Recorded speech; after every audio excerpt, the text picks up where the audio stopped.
Kaylee, I really like this episode. I love the premise of this episode. Yeah, I think it's incredibly underrated, and I'll be the first to admit that, like, I sometimes forget about it until it comes up, and then I'm like, oh my gosh, this episode is wonderful. Yeah, agreed. That said, there's some moments in this episode that I do not support whatsoever. And so, in true Kaylee and Alexis fashion, we're just gonna skip over them. Except I'm gonna give you an example for the sake of an example here, podcast. There is one scene where Henry calls Sean and Gus girls as an insult, and right? I don't understand that. Like, that is not a good insult at all, because girls are amazing. And we fucking hate when you do that. Yeah. Because we're amazing. And just because we're females, it doesn't mean that we are not awesome and strong and can do a cool podcast. I don't get why wanting to keep one's gelato cold is inherently a female trait and why that makes it something to spit upon. Yeah, no, I think that's genius. If you're gonna have to go on a stakeout, you might as well take delicious snacks. We have a lot to say about this episode, most of which is complimentary, but there will be times where we say something stupid happens and we're not going to talk about it here. Yep. But be aware, stupid things happen in this episode, as well as really, really cool things and a lot of callbacks and a lot of pop culture references. Yes. I'm super pumped. Yes, it's a really good one. Like I said, I think it's underrated, and I'm super excited to talk about it. So, shall we start the show? Showtime.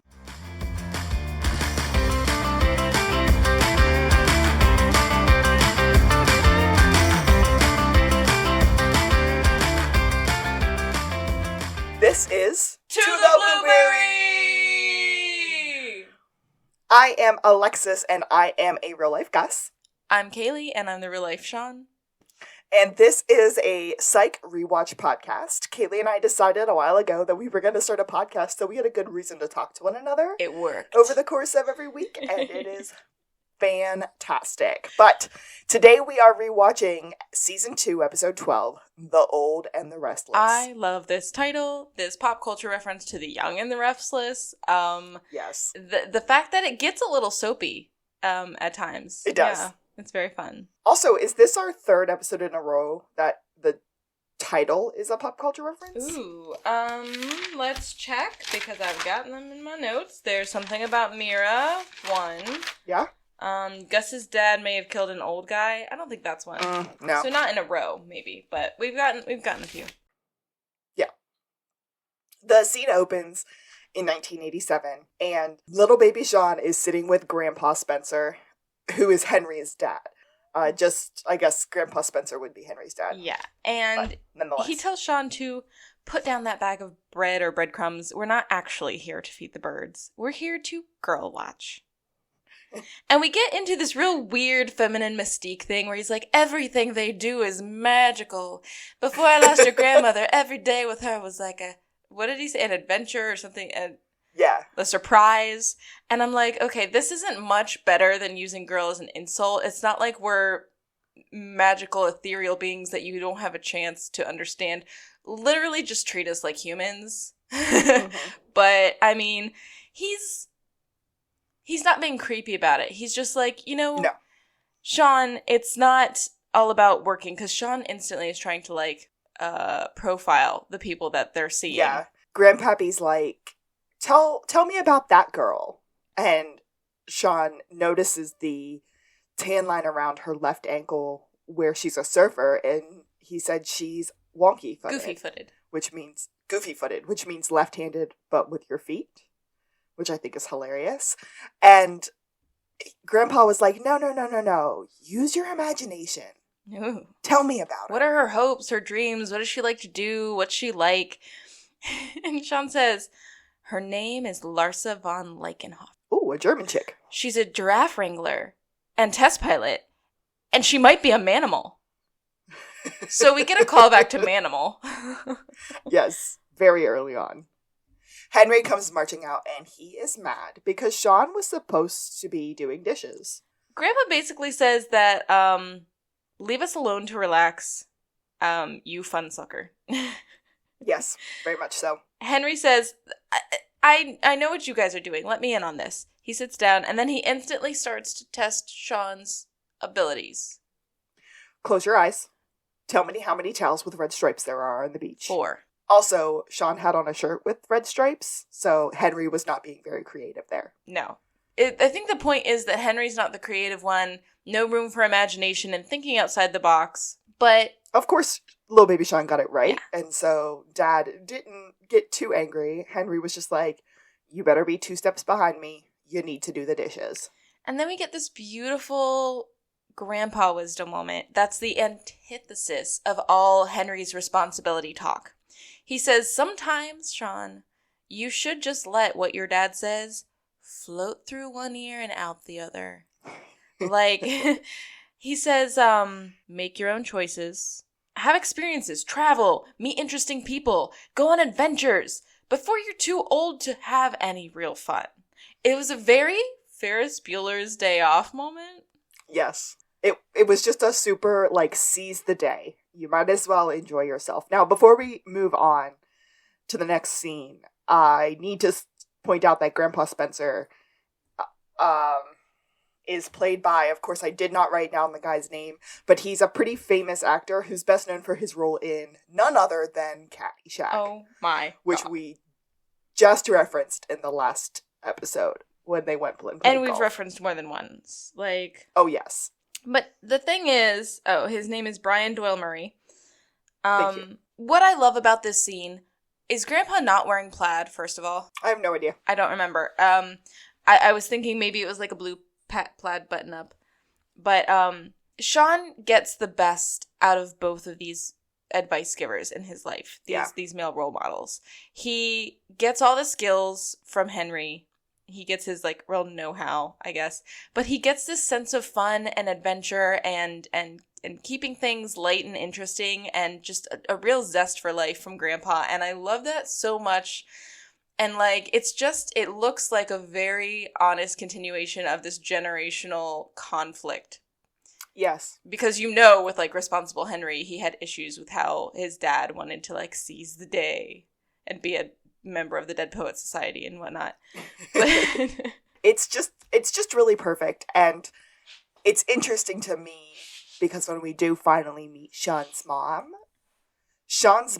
teeters that line between Responsible Henry and seize the day and have fun Sean.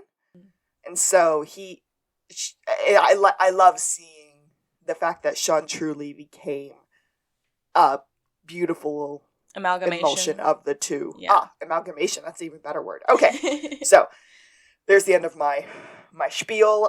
We are in present day, and we don't know where we are.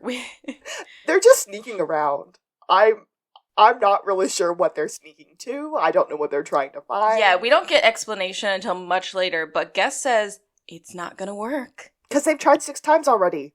Oh my, tried what? What is happening? This place is like a fortress. And they come upon an electric fence, a really big one. To which Sean says, I read an article that said that 90% of high voltage signs are just bogus.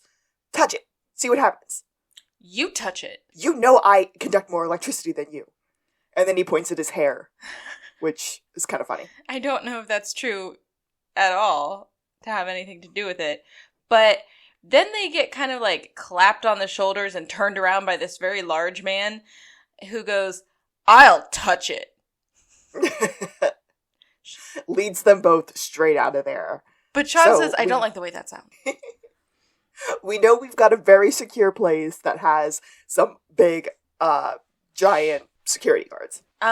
So we're at Henry's house, and the boys are sneaking through his rooms, loaded up with what appear to be gardening tools and a very large cooler. I got a cooler, a set of binoculars, and a pair of boots. I got, like, some trowels or, like, little hand rakes. But Henry's like, what are we doing here? We just need to borrow some stuff, Dad. For why? What are you doing with my cooler? We need it for a stakeout. Yeah, we need a way to keep our gelato cold in the car. Genius, first of all. if you're gonna have snacks on a stakeout, did I already say this?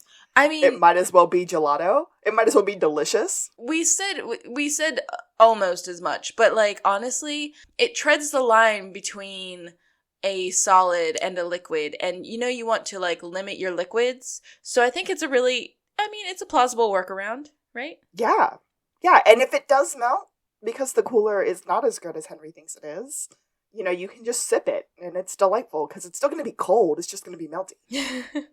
So Okay. Henry's like, have I taught you nothing about surveillance? Oh, no, we're really good at covert ops, Dad. We just can't crack this place. And Henry's like, okay, what is this impenetrable stronghold? Say again. Glorious Spines. The old folks' home. So it's a retirement community for independent senior living. And, they've tried everything. The traveling doula, the dingo ate my baby, the hiding Gus in a sack. But that one always worked. So this place is like legit terrible. And Henry just starts kind of being like, wow, I can't believe I've taught you so little and you can't even do this. And Sean's like, fine, you can do it. And they set up this like slapdash competition. Henry's like, that's not what I meant. And Sean's like, see, you wouldn't be able to do it either. And he's like, fine, 6 a.m. That's a little early. How about 9 a.m.? And then Sean... Let's just split the difference and call it 11:15. 6 it is, and I'll drive, says Henry. All three of them are in the truck. Gus is asleep. On Henry's shoulders. Okay, cool. Which is interesting, because I would think that Sean would be the one asleep. He is the self-known not morning person. Right, but he's too busy arguing with Henry, because they're almost a quarter mile away, but Henry's binoculars have a pretty good sight line to the, entrance of the place. We get kind of the details of the missing person. It is a 73-year-old man named Oswald Chester. He's been missing for 3 days. And their client thinks the community is trying to cover it up. Sean and Henry just start bickering over things that Sean and Henry bicker about. And Sean's finally like, oh, okay, I'm done here. Gets up, opens the door, walks out. Henry starts to follow him. When Henry slams the door, Gus wakes up. Henry and Sean are both wearing yellow shirts. Henry in his patented Hawaiian, and Sean in almost a tie-dye plaid. It's really weird. Mm-hmm. I quite liked it. I liked it, but it was a very interesting. I like the weird greens, yeah. Yeah. They're walking, and Sean goes, hey, Dad, you bring your glasses? Go ahead and put those on. And he snatches the coffee away from him as they walk. And then he steals a hat, like an old fishing hat, from somebody who's walking out. borrows. Okay, borrows. Henry says, ugh, Sean, I look like Henry Fonda in this thing, as he puts on the hat. Which is a reference to On Golden Pond. Is that Yeah. Okay. I was like... That's what Henry's looking like. Okay, that makes more sense. I was like, Henry Fonda reference, ? I couldn't pin down what movie that might be. So Sean says, you know what? I'm really sorry about this. And he just splashes Henry's coffee on him. Kind of at the same moment, Gus steals a cane from somebody. Borrows a cane from somebody. Picks it up. Throws it to Sean. Sean hands it to Henry. And Kaylee and I are not giving this scene justice.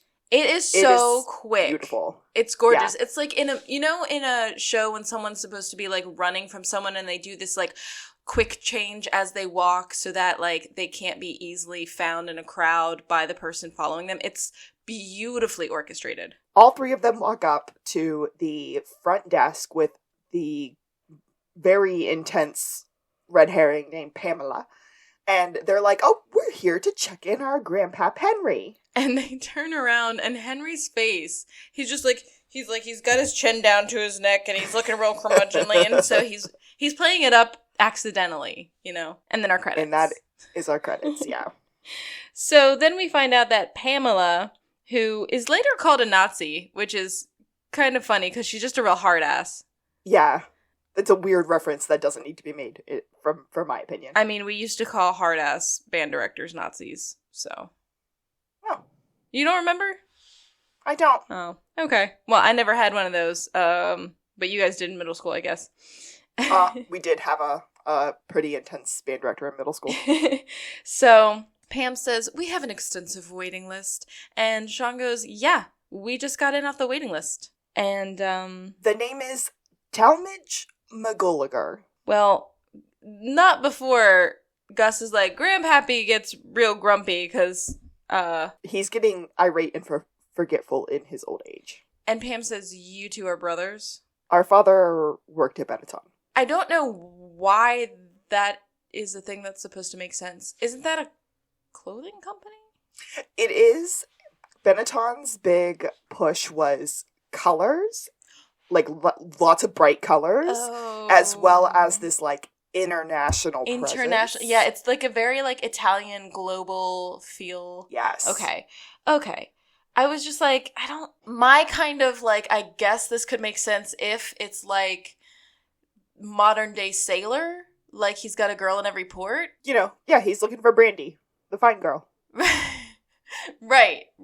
She walks away, and Gus... She walks away to check on Talmadge, and... Henry's like, what is going on here? Gus is like, this is what happens, just deal with it. Just deal with it, Grandpa. Like, it's fine. Pam comes back, and she's like, welcome, Mr. McGulliger. We've been waiting for you. She is just enthralled at Henry, because there's no way that he's a 73-year-old man. He is 59, 60 tops. And this makes Henry mad, because we don't know how old he's supposed to be, but if Sean is about 30... Yeah. Is Henry supposed to be, like, 50? Early 50s? I would say probably early to mid-50s. Because I'm looking at Corbin Burnson like, you could be 60, bruh. Yeah, 60 is what I would have guessed. But he gets really, really mad, and then Sean's like, oh, no, he used to be a male model. He had a lot of work done. So he's had a lot of work done. So then, she goes off again, and they are kind of chit-chatting, and Sean basically pickpocketed the guard that threw them out the other night and found Talmadge's basically itinerary. He was supposed to arrive last night, so this morning Sean called him and told him that the community had been overrun by African Gambian pouch rats. Oh, the world's largest rat. Smart. Yeah, Gus is, proud of him for using his Discovery Channel knowledge. And he goes, yes, he will arrive in 3 days. Perfect amount of time to fly in and fly out the only known natural predator of these rats. Sudanese birch pelican. Henry says, you think you're going to solve this in 3 days? No, we're going to solve it in 2. The third day is just more about reflection. Henry says, I'm going to solve this before you. I'm going to solve this by lunch. Well, considering lunch is at 10:30, I'll have it solved by 9:45. So then we're confronted with Pamela again. She's got all this paperwork, and Sean and Gus have to fill that out. Stacks on stacks on stacks of paper. Oh my god, it is stacks on stacks. But that ends with, there are 2 signatures that must be in blue. I'll let you figure out which one those are. Lester here will check your work. Oh my gosh. Why can't all the signatures be in blue? I mean, I'm Pamela? sure they could, but if only 2 are required to, just use blue for all of it. That's where most I'm at. things don't preclude blue, right? It's either black or blue unless it states otherwise. Right. Anyway, we get a quick stop into the SBPD. Chief is talking to Lester and Juliet, whose caseload has been kind of light-ish. Chief Vic, though, has a haircut, Ooh. and it's on point. Girl went short. I love it. Yes. She's giving them a special assignment, though. Straight from the mayor's office. Yeah, so there's this little teen delinquent vandal kid. Juliet says, okay, why is this kid getting special treatment about all these little minor crimes he's committing? Like, I mean, I love that at least we're getting a call out of not every kid gets these second chances. And why are we babying this one? His mom is the deputy mayor, and she does not want him to end up in the system. Laster is coming in hot. Chief Vic's response to him. I'm going to need you to dial it back about 50 notches, or I will ask you to put your gun on my desk. She says, what you're gonna do is straighten him out, nurture him, and get him to change his ways. When we hear that his mom is the deputy mayor, does that mean she's like the vice mayor and is just given a different name? Okay. Because I don't know how that hierarchy works, but okay. We cut back to the retirement community, and Gus is doing a very classic Gus thing where he said, I think all that writing gave me a ganglion cyst. Oh my god. Yeah, he's talking about carpal tunnel and everything else. And then we meet, I'm just going to call him Booger, because he's Booger from Revenge of the Nerds. But he's our man on the inside and our client. What's his real name? Jervis Kent. The one thing that I don't quite understand, and Henry makes a good point of this, he's like, you've had a man on the inside this entire time. Why did we have to sneak in as Talmadge McGulliger? I also don't understand how Sean had to steal the welcome itinerary from another security guard. Why couldn't Jervis just say, hey, this is Talmadge. You should pretend to be Talmadge. Because he does set up that they talked him into putting Talmadge into Oswald's room. I think, okay, so from what I gather, Jervis Kent is a part-time guard. And, I mean, at least today, he's on lawn duty, so he's just outside making sure people don't keel over in the grass. And which almost happens later, but... And he says he didn't get the clearances he wants. I don't think he's allowed to have visitors. They could have probably posed as some kind of a vendor. He probably could have arranged that, but we didn't get that far before we snuck in. And I don't think he had access to, like, the arrivals list. But once they were coming in, maybe he, like, was just like, oh, hey, there's still an extra bed in this room because he's buddy-buddy with Jervis. Or, I mean, he's buddy-buddy with Oz, so. The big, scary security guard does come up to them, and he's like, hey, how did you guys get in here? And the boys are so... smug. So beautifully smug about it. And Sean went, say it with me, visitors pass. I'm going to be watching you guys. I'm going to be watched. But Henry is very astutely going, have you not talked to the police yet? Like, you went straight for these bozos? And he says some things that are problematic that we won't repeat. But basically, like, the police weren't taking him seriously, and they're inept in his opinion. And the community wasn't taking him seriously. And so he did what he had to do. Yes. Which was hire the boys. But Henry noted a couple things about Oz that maybe Jervis had not shared with Sean and Gus before, which was that he has disappeared 12 times before. And previously, the other residents did make missing person reports to the police, and then the very next day he would pop up and be back. Yeah, and we do get a later, just in a minute, reason for this. Like, they basically explain it. Jervis says the reason he didn't bring it up is because he could always tell when Oz was getting antsy. They were friends, bro. He was like, I knew when he was gonna run. And that's not what happened. And then Sean notices that the guy's wallet is still in his nightstand. They're kind of talking about the wallet. He doesn't have any money. Henry and Sean get into this little tiff about it, and finally Jervis kind of pipes up and goes, I have a theory based on formaldehyde and mind control. And then they very politely but astutely kick Jervis out to have a conversation. But I haven't even mentioned my theory about the identical twins. I'd love to hear that theory. Gus finds a prescription bottle for Prezosine? Anyway, it's a high blood pressure medicine, and this guy's gone without it. So that also doesn't make sense. But Sean starts to notice other things in the room. He's got a picture of him when he was young, which showcases his, like, old military tattoo.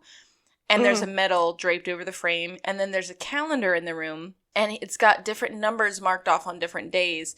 And that means he was training for a marathon. These were running distances that he was working up to, with the marathon day being the 31st. That's the Santa Barbara Marathon. Thank you very much. How do you know that? Because it's Val Kilmer's birthday, duh. Which means that we're still in December. Like, we are one episode removed from our Christmas episode. Like, wait, Val Kilmer's birthday's in December? Yes.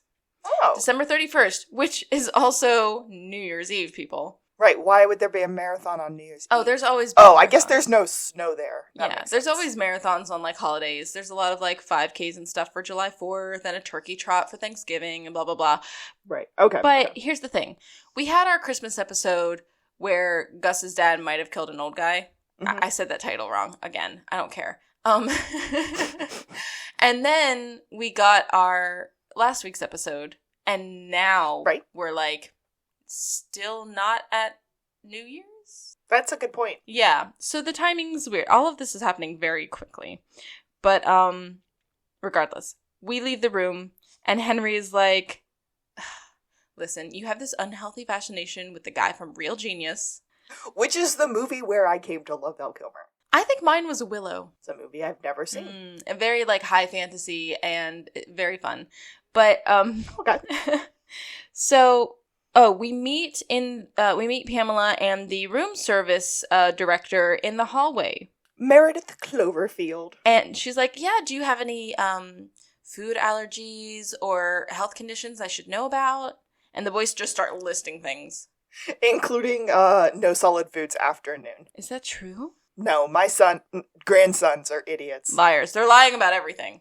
So he sounds like a unreliable narrator here. Sean and Gus decide that they're going to try to track his running path. Yeah, Gus says, how are we supposed to track this guy? And then Sean says something that I also don't think is very great, but... Okay, so it depends. Sean says with his Indian blood. Which he got from working at a casino. Gus says you can't get Indian blood by working in a casino. Sean says maybe you can't. So I'm going to just pause here because this is the phraseology that they use over and over again in these next couple of scenes. I think the preferred terms are usually Indigenous American, Native American, First Nation, but it depends on who you're speaking to and what their preference is. So if they want to be called like American Indians, it's okay to refer to them that way. And we don't have any representation in this, so we have no clarity on this. I'm not as upset about the word Indians being used as I am about Sean implying that he got them from a casino. Well, we've seen him use his tracking skills that he learned, and he was given a feather. Didn't he work there like a week or a weekend? He worked at a week, yeah. Yeah, so, okay, so he plays this up. This is another callback. But I think it's more making fun of Sean than anything. So let's just ridicule Sean. Sean has this moment where he puts his hand to his head and he said, if he was going to go somewhere, I think he would go there. And he points at a giant sign that says jogging trail. Oh, yeah. Because he randomly turns right, first of all, when they're leaving the property. He's like, this leads nowhere. I would go this way. And they just turn right. It's just like, there's nothing there. And then I didn't get why Gus was like, okay, genius. Now, where did he go this time? And he's completely missing the trailhead sign. Like, come on, Watson. We get to a kind of fork in the road. And Gus is like, I'm going to go left. And Sean, again, pretends like he's being able to track this guy. And he's like, no, I think we need to go right. Well, deductive reasoning tracks, you know? Very, very much so. Yeah, he's like, I think he would go uphill first. Plus, there's a lot more shade on that side in the afternoons. Yes. So, eventually, we're walking up this, like, I don't know, railroad tie staircase in the woods. Stairs. And Sean sees arterial splatter, as he calls it, on a rock along the path. It's not arterial splatter. That would be so much worse if it was from an artery, Sean. Shut up. It's definitely just blood. Gus said, taste maybe it's roadkill. Lick it. What is with you? All my life you've been trying to get me to lick my own wounds or lick blood or taste blood. What is wrong with you? I don't understand that scene, but I like it. I mean... And I sure hope it was ad-lib. And I just kept going forward in my brain to an episode that we get later. I don't have any frame of reference of this. The vampire thing. Episode. Oh, yeah. I mean, we get a couple vampire things, but yeah. Yeah, that's a good one. Then Sean finds a pedometer in the brush around the rock, and he says, how far do you think we are from Glorious Pines right now? About 6 miles. About 6 miles. And he's right. And it's like, okay, so he's 6 miles from the place he started from, and he's not here. So where's this guy's body? Can I just just question how Sean and Gus just randomly walked 6 miles, and now they're going to have to randomly walk 6 miles back. I mean, it looks like a beautiful day. I'm not mad at it. But they're trying to track this guy. So if he was somewhere on his training route, they were going to have to walk the route. We end up at the hospital now. And they're asking about a Oswald Chester to the woman working the check-in counter. But then Sean remembers that he had left his wallet at home. And he was like, oh, he left his ID at home? Can you check for a John Doe, please? Actually, can you check all the Does? Taekwon, Cookie, Play, Dosey? I'm sorry, visiting hours are now over. She's like, had it with his nonsense. So the boys are like, we're gonna have to go incognito. So they go into separate side-by-side rooms, and they come out as a doctor and a candy striper.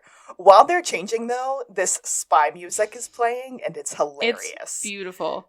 It's got to be a callback to, like, Get Smart in some of those old movies or old shows. Yeah. Because, like, that's what they would do. You would go into a room, and you'd instantly come out in a different outfit.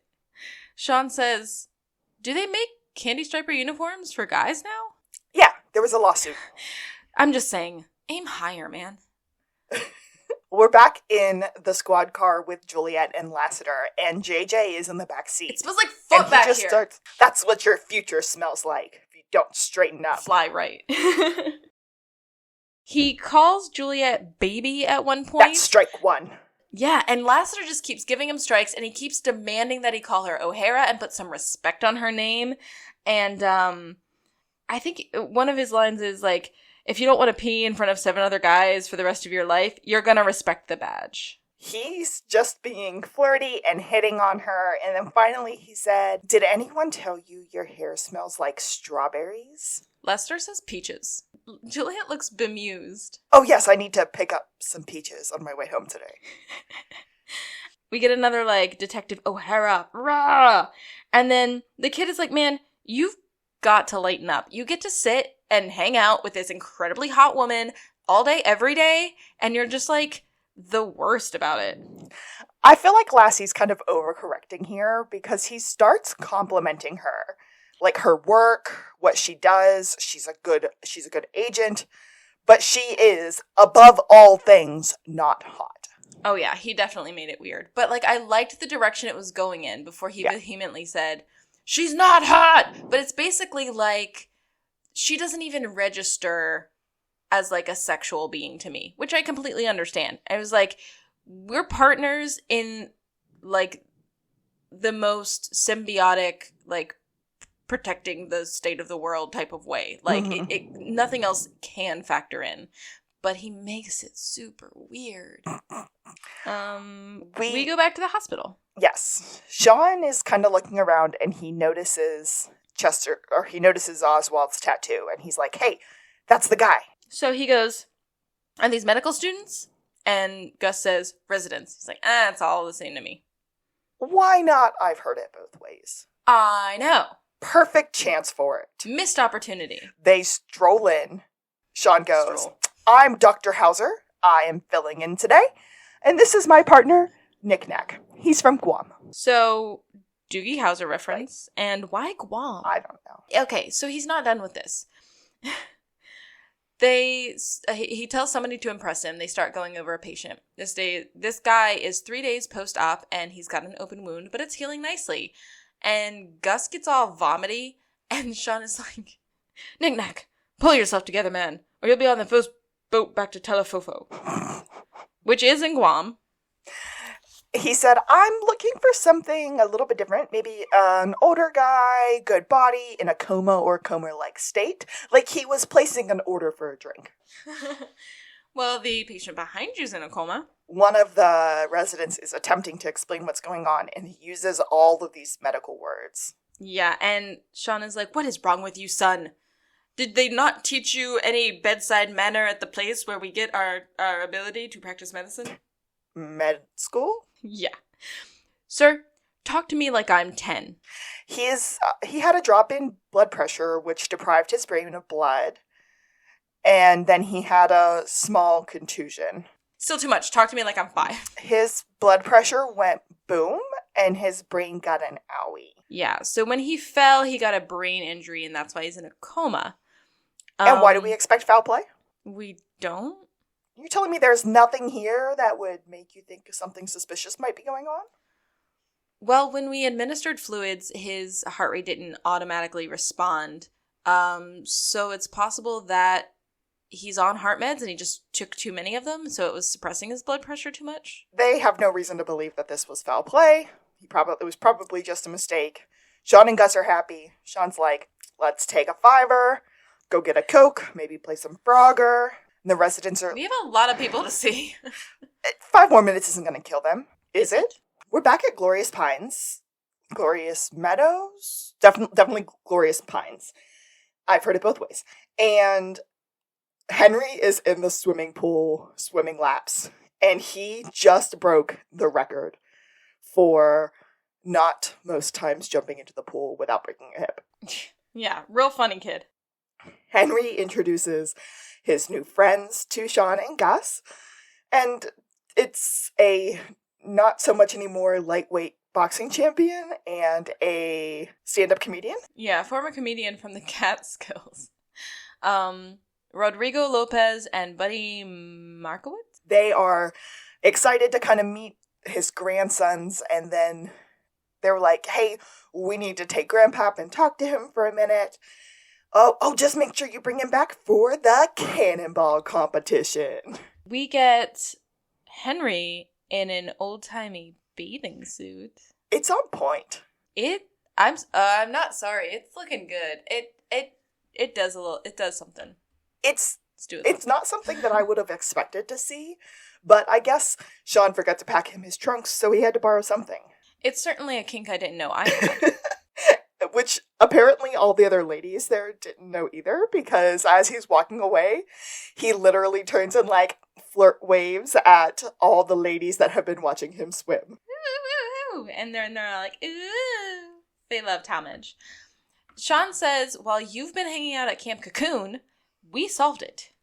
Henry's like, no, you haven't. This place is a hotbed of suspicious activity. There is something else going on here. At which point, Meredith brings him his lunch, which looks like a steak Sammy. Without barbecue sauce, which Henry is a little bit upset about. And then he starts flirting with her for condiments. She looked at the boys and said, oh, your grandpa's such a flirt. But she also says, they don't like complainers here. And besides, you're lucky. You should see the stuff they serve my mom. Over at that horrible Sunshine Meadows place. That's where I got the Meadows versus Pines confused. Can we just pause, because we've never talked about the names of things, and I think this will come up a lot, because in our Scary Sherry episode at the end of season 1, it was Wispy Sunny Pines. Yes. So now we have Glorious Pines and Sunny Meadows. Sunshine Meadows. Those are interesting names. It's like they had a formula for writing names of places, and they were like, we're just going to stick to it. Yeah. Adjective. Now. So he's like, I'd feel so much luckier with a little steak sauce. So she's like, hee, and then she goes off.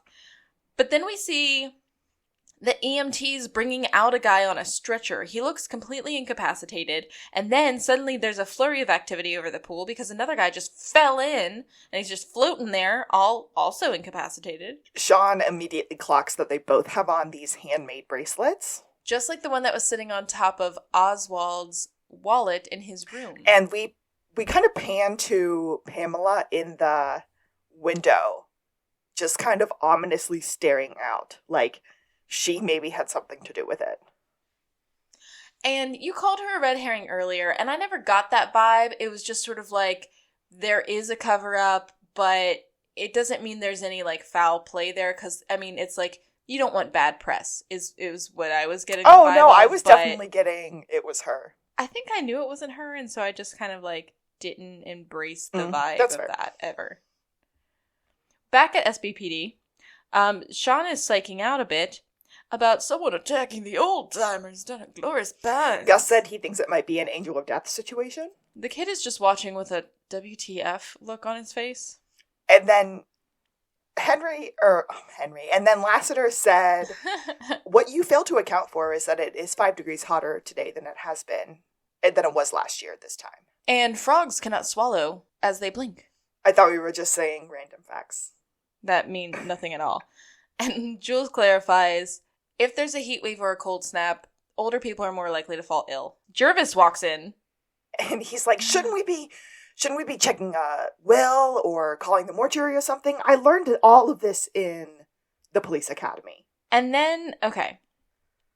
So, not only is he like, you guys didn't believe me about Oswald, and we found Oswald, and no one was looking for him. And then we get the police academy reference, and Jules was like, I thought I recognized your name. Didn't you set your black and white on fire during the road test? And you shot a guy's toe off. Yeah, Lassiter is like, you shot the guy's toe off at the firing range. And he's like, it didn't come all the way off. I saw him last week. He still has a limp. Then we get more psyching out. And he's like, thread. And it's arting, but it's also crafting. He comes to the conclusion of these bracelets. And he was like, they all have the same bracelet. Chief says, did the doctors who saw these patients suspect any foul play or see anything strange? No. Well, double check. Everybody's sort of rolling their eyes, and Lassiter walks up to our kid and is like, see, no one takes people seriously when they act a fool. If you don't want to end up like this buffoon, you're going to have to change some things. While Lassiter's talking, we look over, and Sean and Juliet are standing pretty close together talking, and JJ just goes, I don't like that guy. And I think he doesn't... There's hope for you. Yeah. I don't think JJ likes him because he can tell that there's something between him and Juliet. And he's got his eyes on for Juliet. Okay, so I didn't get any chemistry sparks from the scene, like the view of Sean and Jules. But I think the fact that, like, Sean was talking to Juliet with such ease and she was actually engaging with him, like, really made this kid mad. It's fair that I might be overthinking this. I mean, 2020 hindsight, you know. But... I just didn't feel like it was like there was anything actually telltale in what we were seeing from them. But Lassiter tries to pat the kid on the back, and he like springs like a house cat that doesn't want to be touched. Sean, Gus, and Jervis go back to the retirement community, and they're talking about the bracelets. And Jervis shares that Chelsea is the one who makes the bracelets in craft class, and she gives them to not just her friends. You can't see my eyebrows wiggling, but they are. So we go into this room, and can I just say that every time there's music playing at Glorious Pines, it's like 1920s music.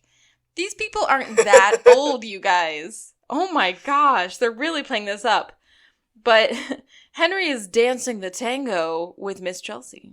Sean cuts in, tries to question her, and he said, I'm sensing a dark cloud around Earl and Harley. I don't know if his name was Earl. I didn't catch either of their names, but we find out that she thinks it's just cracker that Sean is a psychic, and these two happen to be her ex-boyfriends. Then we got to Gus not dancing. Standing. He's standing with an old lady. And she goes, you dance divinely, Burton. And then Henry cuts back in, and he's like, so you're kind of like a queen bee around here. You have a lot of ex-boyfriends. I just find that men fall in love when I start taking care of them. Florence Nightingale effect. And then we go back to Gus, and the lady's like, now spin me. Ah, glorious. Still haven't moved. And they haven't moved. She is not a nurse there, but she does teach the Heart Smart seminar once a month, and that's where she met Harry and Oswald. So Henry and Sean like make eye contact, and they're like, all right, good times, deuces, and they're walking away, and Gus is still standing with his lady, who's now asleep in his arms. They kind of conclude that all of the people that got hurt were on blood pressure medication. So that's kind of suspicious that we have 3 older gentlemen who overdose on their blood pressure medication about the same time. Wait a minute. Henry says somebody did mention that there was a break-in at the outside pharmacy just last week, and they took some oxy, they took some codeine, but they also took some blood pressure stuff. Sean gets really upset. It's like, why are you just telling us that now, Dad? Obviously, that was a cover. They stole the meds and then stole the opiates to hide it. He's like, all right. So we figured out how this happened. Oh, I've got it. Now we just need to figure out. I got the whole quote. Oh. At least that gives us the how. Now just to figure out the why. Which reminds me, Gus, will you please get us the tickets to The Who? And then they do this finger point. Because that's a very clear play to Who's on First by Abbott and Costello.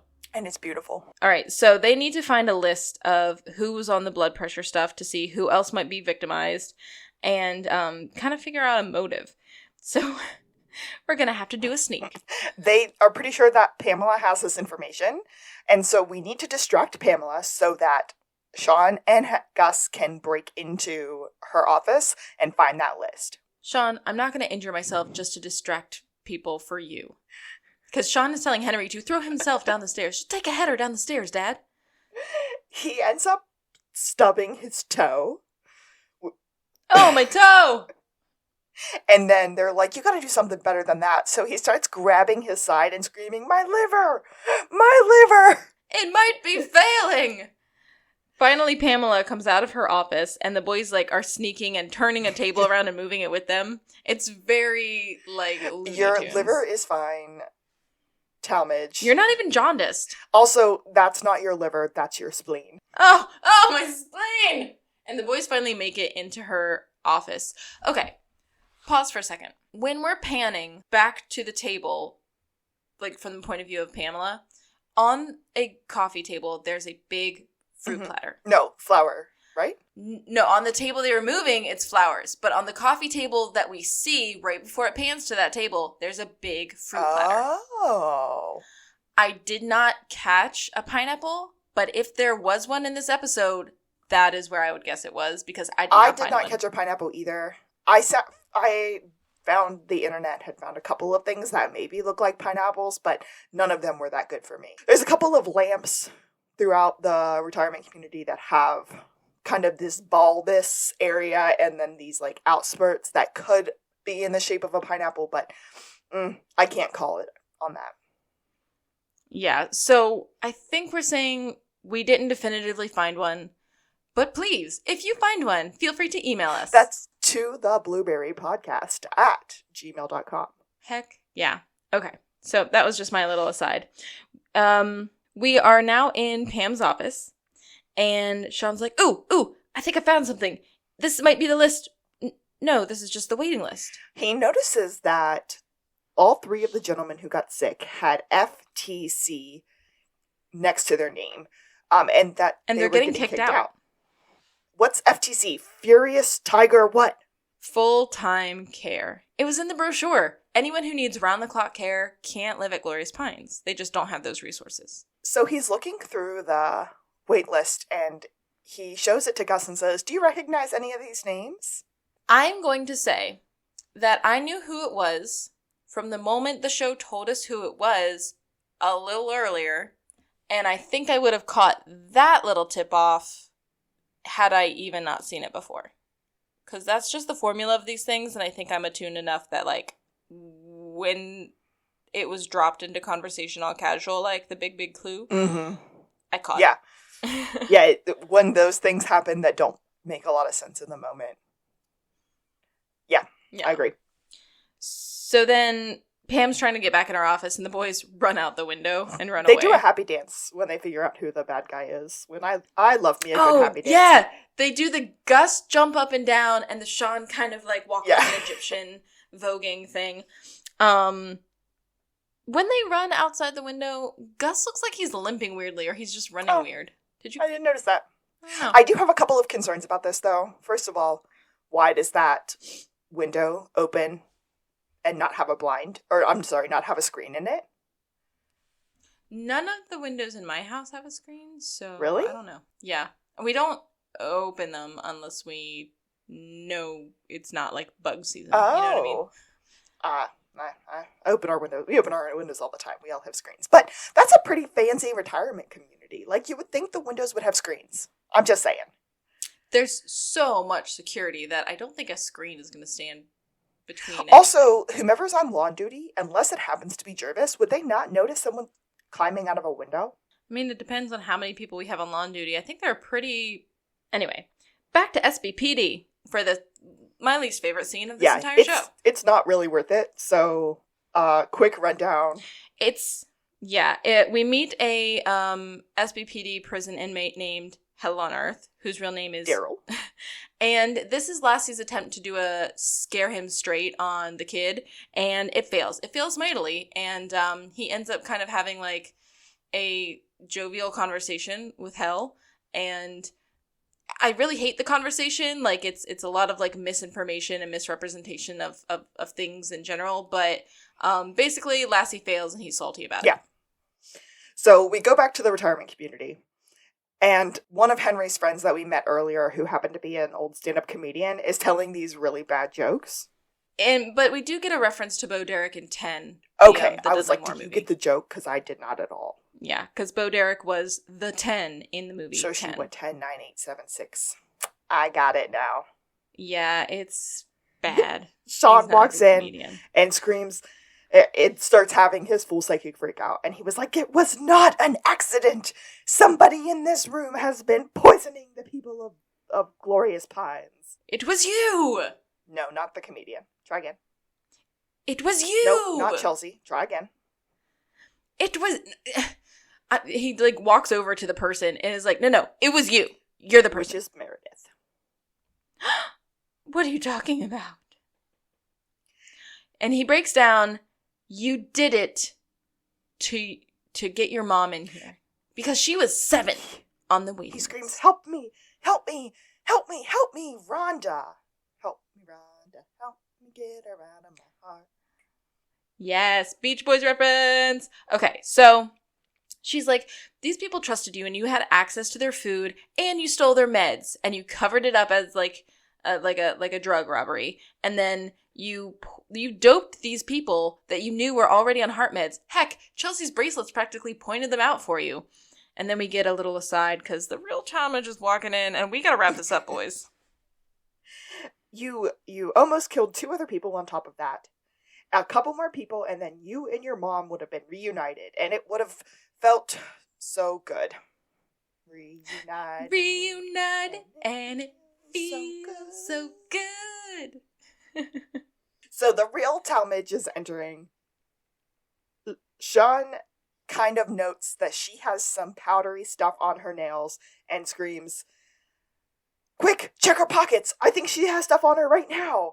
And so Jervis goes and checks, and the 3 of them book it. Henry, Gus, Sean. Sean literally climbs up a table over the railing and runs down the steps. Yeah, and he's like, call the cops, and restrain her, and get some samples. And Gus is like, nobody who's got heart problems should be eating this food right now because she may have poisoned it. And everybody's just like spitting out food. I don't have any cups. All I have is a paperclip and a twisty tie. Anyway, our guys are peacing out. We gone. But as they're exiting, Sean and Gus fist bump, and then Henry tries to fist bump Sean, and Sean just waves it off. Aw, because they have to run away quickly, but that was so cute. I want Henry to get a fist bump, dang it. And I hope it happens. Teamwork. Yeah. As the final scene, as the gentlemen are running away, it zooms in to a picture of all of the people. Oh, at Glorious Pines. I didn't write this down. And okay, this is The Shining reference. Is it? It is, because at the end of the movie, Jack Torrance, who is Jack Nicholson's character, is in a picture, a picture he couldn't possibly be in, with the other people who have stayed in the Overlook Hotel. So his spirit, his soul has been claimed by this terrible haunted evil place. And we get Henry standing in front of everybody, holding up his cane with his arms wide open, and it's great. And the music is even a little bit creepy right here. It is. The final scene, Chief Vic is walking up to Sean and Gus, thanking them and paying them for their hard work on the Glorious Pines case. I'm gonna get a check. Cloverfield confessed to everything. And the case was perfect. Lassie walks in, and man, he has had it. He's tried everything with this kid. He's tried scaring him straight. He's tried bribing him. Juliet says, like Xboxes, not hot chocolate. Does anyone know how to get Swiss Miss out of a silk shirt? Gus, of course Gus does. Lemon wedges. Lassiter says, this kid only cares what O'Hara's wearing and where she works out. Sean said, I'm kind of curious about that too. Juliet says, look, he's got some kind of weird attachment to me. Give me a shot at this myself. I'm going to talk to him one-on-one. And the chief says, you can use my office. I love this scene. The viewpoint for us is outside with Sean, Gus, Lassie, and Chief Vic. And we look into Chief Vic's office. We can't hear anything. And Juliet just kind of calmly sits down and smiles. And then just... She lays into this full kid. On. And I think he's nodding and he's taking it all in. The first word she say is... the first word she said is, like, I'm going to tell you something. Like, I could read the first bit of her lips, but then I lost it from there. And she is, full on, angry, threatening Juliet. I have a theory about... Okay. So not only did I write my version of what she was saying Oh my gosh, that's exciting. But... Okay, here's the thing. We know this kid has a mom in a position of power in the local government. True that. We know that he has a thing for Juliet, who is ostensibly a woman in uniform, a woman with authority. Yes. Armchair psychologist is like, if he's going to respond to anyone, it's like Chief or O'Hara. I agree. And since he has a crush on O'Hara, it's better coming from her. So I like your jumping off point for what she was saying. You said, I'm going to tell you something. Yeah. Okay, so I think it went something a little bit like, not only are you wasting your own time, you're wasting my time and Detective Lassiter's time. He has spent the entire day trying to help you. Not only is he my friend, he's my partner, and he's a great detective. And he should be out there helping the people of Santa Barbara, but instead, he's wasting his time trying to help you. We're all trying to help you, even your mom. That's lovely. The last part I had probably went a little something like, so this is what you're going to do. You're going to apologize. You're going to thank him. And then you're going to stop this nonsense and stop wasting your own time and everyone else's. Do you understand me? And he's like nodding vigorously. That's probably perfectly spot on, Kay. Like, that's what happens, right? JJ walks out. He immediately walks up to Lassiter, who's still trying to get the Swiss Miss out of his shirt. And he said, I'm sorry. I won't let this happen again. And he kind of turns around. Juliet snaps, points back at him, and he turns back around and said, and thank you for your time and keeping the streets of Santa Barbara safe. Juliet points again, and he sits down and puts his head down and just is quiet. Everyone is just staring at her, confused. And Juliet just sachets away. It's beautiful. They all leave Lassiter, and he's standing there alone, very confused. Good episode. Now all I want to do is sachet, chante. Sorry. I think this episode is underrated. I forget about it, and it makes me sad because I find it so entertaining. And I do think that you had made this point kind of early in our recording, but the more Henry we get, the more I like the episodes. Right? It's such a good, like, once we get, like, the dynamic of Sean and Henry, it just, like, it feels so rounded out. Like, every other B thing that they throw in, it can automatically fit, because it's just, like, we have a whole picture. Yes, I love it. I love it. I love Chief Vic's haircut. I'm sad that we didn't have any Buzz McNabb, although I did rewind to check to see if Buzz was the police officer that JJ tripped early on in the episode. It wasn't. Oh, that was a good call, though. Yeah, Chief Vic, even in her little bits, but again, like, Chief Vic truly believes Sean and Gus. In this episode, she did it again, where she was like, well, let's go ahead and double check that there wasn't something suspicious going on.